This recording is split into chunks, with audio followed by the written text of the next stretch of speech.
next guest, is worried, though, about Volcker's plan and what that could mean for the entire banking industry. He's Jim Bianco, president of Bianco Research, joining us from Chicago. Jim, great to have you with us. Thanks for having me.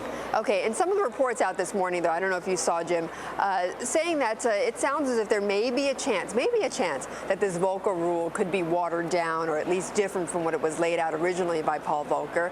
So lay out your concerns on this. Well, I would hope it would be. My concern is that it's a broad encompassing rule without any specifics right now. If you were to take away all of the proprietary trading of banks, anytime they buy and sell securities, you're going to be left with a business plan that resembles the Bailey Savings and Loan and It's a Wonderful Life. There's not going to be much left at all. Also, proprietary trading wasn't the problem in the last credit crisis. I'm not against changing the rules. I'm not against reform. We definitely need it.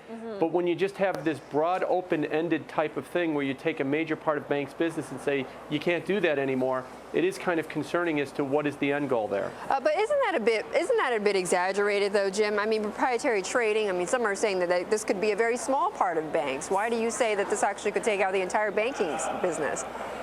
Well, that's the point. Some are saying it means something. Some are saying it means other things. I think the first thing I would be looking for in the testimony today is to define the limits of proprietary trading. Does it include trading with customers? Does it include trading loans? Does it include trading only securities? Where is the limits of what you define as proprietary trading? It's kind of an abstract notion anyway. Okay. And second of all, I would say how. No, go ahead. Second of all, I'd say how are we going to do it? Okay, well, I want to address, though, your other point before we get to the how. The other point, which is that, perhaps Volcker is not fighting this last crisis, but he's fighting the next crisis, and that's why he's targeting this new area. That's always possible that, he's looking over the value and saying, where's the next problem going to be?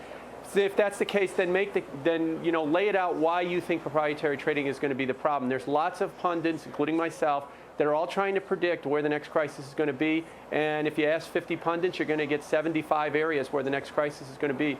Why does he believe that this one is the critical area? He hasn't made that case yet. Okay, and aside from that, though, Jim, I've got to say, though, the banks are still thriving. They're still making a lot of money. You should see from those earnings, right?